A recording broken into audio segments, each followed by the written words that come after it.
All right, I love A right here. We're going to hit A right at the seam. We're going to snap, throw it, bang. What is the mistake that we already just made? What's the mistake? We cannot decide where we're throwing the ball before this ball is ever snapped. There's never a time when I should be saying right here, I'm throwing A, and no matter what, we just throw A before we even look at the play develop. One of the biggest mistakes people make. And in this video, I'm going to talk about very simple things that if you're able to fix this, you're going to score a lot more touchdowns, which means you're going to win more games. These are all things that I've learned through my years and years of playing competitive Madden and Couch 125. I've won tens of thousands of dollars, and this is just the stuff that has helped me win a lot more games myself. So hopefully this is helpful for you. Let's get into the video. So this is something I see so many people do where they decide where they're going to throw the ball before the ball is snapped. Now, here's the thing. It's okay to have what's called kind of a hot read, okay? Which essentially is, if this area of the field is open, this is where I'm going to throw the ball within a second of the ball being snapped, okay? There's nothing wrong with that.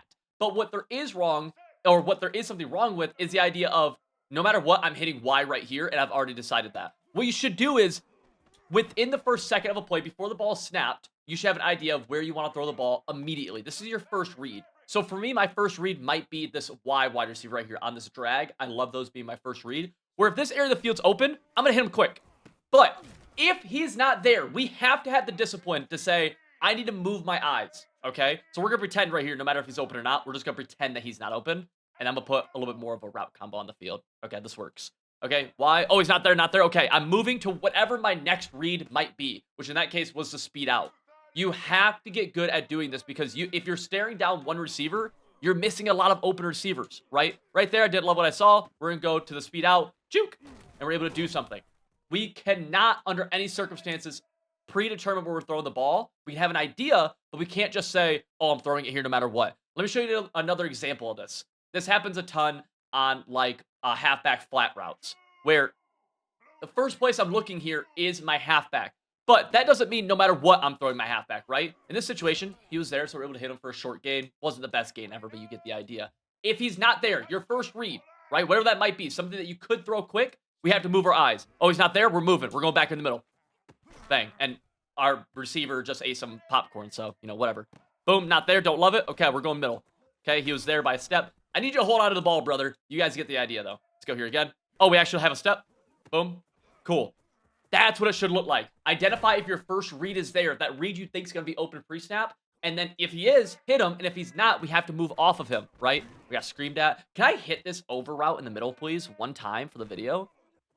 Throw it, catch it. Good. There we go. Finally, we don't drop the ball. We have wide receiver gloves. What are we doing? If you're getting value from this video and you just love the idea of winning more games, you need to check out my website, civil.gg, where we have over 2,000 active members right now who are winning more games with my exact offensive and defensive schemes. The website's designed in a way that's going to immediately help you win more games by giving you the exact plays you need on both offense and defense. That's going to take your game to the next level and get you over that hump. That means scoring more touchdowns, getting more stops, and winning more natties. And right now, for 30% off, you can click the link in the top description, use code CIVIL30, and unlock everything on the site. So if that sounds interesting to you, click the link in the top description. I'll see you guys all over there. And now let's get back to the video. Next big issue that people have all the time is that their run game is all sorts of messed up. Whether they don't know what types of runs to call, they don't know how to actually make people miss in the open field, or they just have absolutely no run vision.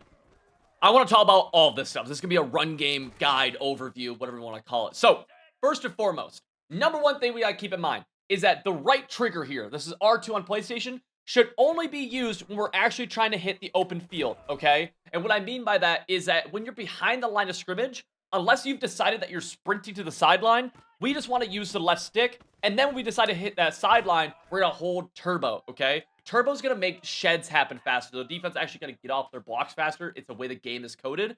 And then with that, holding turbo, think about real life, if you're going full speed, it's way harder to cut when you're going full speed in real life. So when we're still in the backfield, we're still looking for an area to cut, we don't want to hold turbo yet, all right? Because you never know when you might want to cut this all the way back. And if you're holding turbo, you can't do that. Now, how did I make that cut right there? What buttons did I push? That's all left stick. So if I want to cut this all the way back, I can go all left stick and do so. Right there, just an example. That's not the right thing to do, right? You want to actually read the holes and read what's happening. But with the idea of cutting back, what a lot of people make a major mistake on is that they only take runs in one certain way. What I mean by that is that a lot of people, and this is on Heisman, by the way, a lot of people won't actually read different holes and read kind of how the run game is developing. And most runs in the game have a little flexibility, especially like zone runs, like stretches, like duos, different things like that, where you have the flexibility to cut this up potentially, right? Especially think 4th and 1. You don't want to take this halfback stretch all the way outside on 4th and 1. If you have, 4th and 1, let's just cut this up and get that one, right? We also have the ability to cut this outside though, right here. Let's actually cut this up a little bit and let's get our 4 or 5 yards, right? This time, let's go all the way. Well, we'll see. We're gonna have to cut this up. Notice again how each run is kind of developing a little bit differently, and I'm not holding turbo until I kind of hit that open grass where I'm trying to actually accelerate through a hole. Right here, I cut this one all the way up just to be able to get a yard or so. Now, let's see if we can actually talk about a little bit of how to make people miss an open field. This can be a little bit difficult, especially just like in a demonstrative purpose or demonstrative scenario. But one of my favorite things, first and foremost, is if I'm trying to let blocks set up, I like to just take my hand off the left stick entirely. What that looks like is something like this, where you kind of see that hesitation. Now, that'll happen, or that'll be used in different situations where, like, you have a pulling guard, you have people out in front of you, maybe a fullback, and you need them to hit their block first. You might go, skirt. Oh, whoa, I overdid it right there. That's where you don't want to pull back.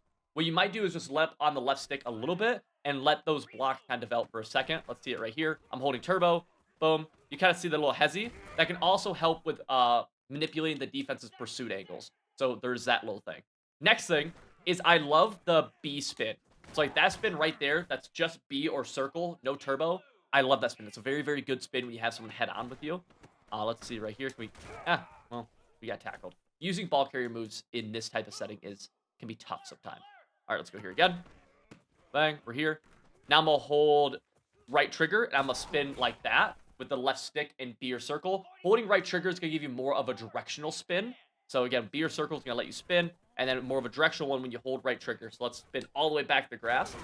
And that's how you could like really change direction on some people. I don't use the juke move a ton. The main ones I use are like the spins. So right here, I might want to spin all the way back, and you see how we're able to do that. What spin was that? Right trigger or no right trigger? That right there was a right trigger spin. If I have somebody head up on me, I might just tap B or circle, and that's what's going to get that quick spin. This is really, really good when you have a great halfback, all right? So just talking a little bit how to make people miss an open field a little bit. Right there, you kind of see me hesitate. Great example of it. Got to let that block develop. Now, a lot of different runs, not all of them. Shotgun runs, you can't do this, but anything pistol and under center, you can actually use the right stick pre-snap and flip this run in any direction, okay? This can be really, really nice for just attacking the weak side of the defense. Right here, you see we're actually going to cut this up and end up shedding us, but you get the idea. We'll go to the left side again right here. Bang. Let's actually cut this all the way back. Notice what we can do with cutbacks, okay? So we always kind of want to attack the weak side of the defense or whichever side we have more numbers on. Next thing to talk about is we have the ability to motion players. When would this be relevant? Well, let's say we want to run to the left side for some reason. Let's use B or circle and hold it, and then use the D-pad to switch to different defenders. Then, take your hand off B or circle, push the D-pad, and we're able to motion. Okay, now notice we're getting an extra blocker to the left side. Right here, this is just a demonstrative purpose, but kind of see how that works. We're gonna cut this in, bang, boom. And once I decided I was gonna go through that hole, I was holding turbo. Go here again. Oh, he's motioning across with me. I don't want that. Let's motion him back. And we could like even try, timing that to manipulate that guy. Bang, we get some one-on-ones. Boom. B-spin. There's a great example of that spin move being really, really effective in that situation. That's a quick overview of the run game. Running the ball is obviously very, very important in football and in your offense, and it makes the game a whole lot easier when you don't have to pass the ball 89 times a game. Let's go here. One thing that isn't a good move, but I like doing it, is the hurdle. A lot of fumbles, a lot of wear and tear from the hurdle, but it is fun, but I wouldn't recommend doing it outside of practice mode. But we'll go hurdle again. CT. An issue that I run into sometimes, is so many people run into, is that they have no answer for blitzes. So I'm gonna talk about something here. There's 3 main ways to beat any kind of blitz. Way number 1 is that we can just block it. This is one of the more ideal ways of dealing with a blitz, because if we can block it, we're able to pick apart their coverage pretty easily. To block it though, we're gonna either wanna use a halfback or a tight end who is able to get blocked. A lot of times, if you ever see a tight end who's kind of out wide like this right here, like Landfear is out here, you will not be able to block him. But if he's on the line of scrimmage, kind of right off the tackle, we can press Y or triangle, select him, and then tap right trigger to get him pass blocking. And now when he's pass blocking, he's one of the best players on the field we can use to actually pick up blitzes, especially blitzes that are like double mug. The next way we can beat blitzes is by 5-outing it. This is the idea of we're going to send all of our receivers out. We're going to let the blitz come in, but we're going to make a really fast read. I love 5-outing as a good mix-in because a lot of people, if you're able to send 5 routes out, something's going to be open. You just need to have routes that develop quick enough, and you need to be good enough to make the read. A good way of doing this is by having some very quick developing short routes. Look at my zig on the right side right here. Look at my halfback drag, or look at my tight end drag, and then look at my halfback flat. These are all very quick developing routes that we can throw within a second or so, right? Boom. Quick throw drag. That blitz came in, but we're able to hit that drag pretty quickly. If this was a zone blitz, they might be giving up the halfback flat. And then with it also, we have an in route coming over the top where if we end up getting more time than we thought we would, right? We might be able to hit this in route breaking over the middle. And he's going to be kind of that next second level read. It's hard to 5-out throughout an entire game, every single play. But this is a great mix-in because now they're going to have to start really respecting that and blitzing less people to defend all of your routes. The final way of beating a blitz is by doing what's called kind of gadget plays. Now, gadget plays are something you're able to sprinkle in, and they're kind of like gotchas. What I mean by that is you probably won't be able to run these things every single play, but they can really hurt a defense and get really big gains. A few examples of that might be different types of screens, like you see right here. It could be RPOs or different types of runs that just gash that style of defense. An example of a type of run that might really hurt it is any kind of quick touch pass. So if we go here, jet pass fake zone, this is really, really good against different blitzes because we're just going to get to the outside really quickly, right? Bang, we're able to get to the outside. And now this style of play is going to make it very, very hard for them to sit in the same blitz. And if we're able to mix all three strategies here, right? We're able to block the blitz, we're able to 5-out the blitz, and we're able to kind of gimmick, gadget, gotcha the blitz. Guess what? It's going to be very, very hard for us to not score a lot of touchdowns against some of the most popular blitzes in the game. Just follow these three things. All right, let's choose a play here. We're going to go here. Let's go. I guess we'll call this. I already made a mistake. What's the mistake I made, chat? What's the mistake I made? We cannot be calling plays from coach suggestions. We cannot. There's so many reasons behind this, but first let me show you like the number one biggest thing is that, let me call a random defensive play here really fast. Okay, cool.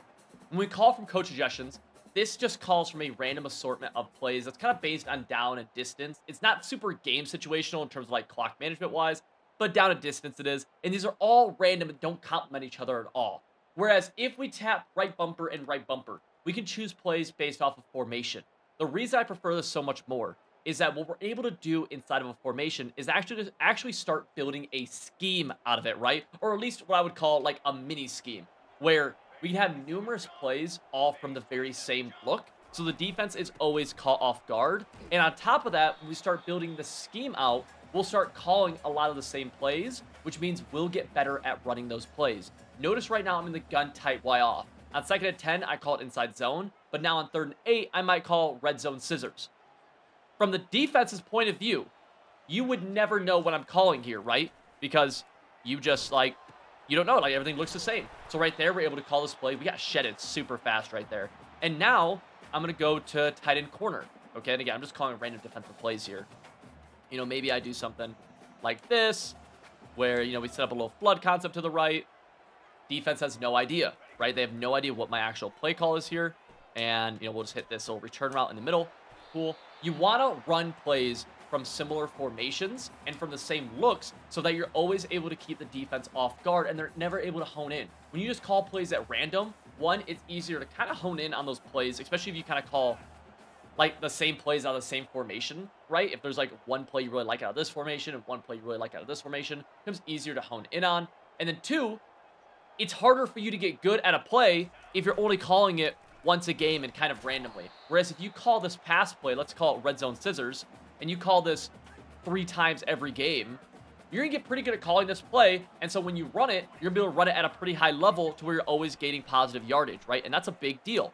Right here, we're able to make the correct read and we're able to get some yards, right? If we call it again right here, I'm going to get better and better and better at calling this play as time goes on.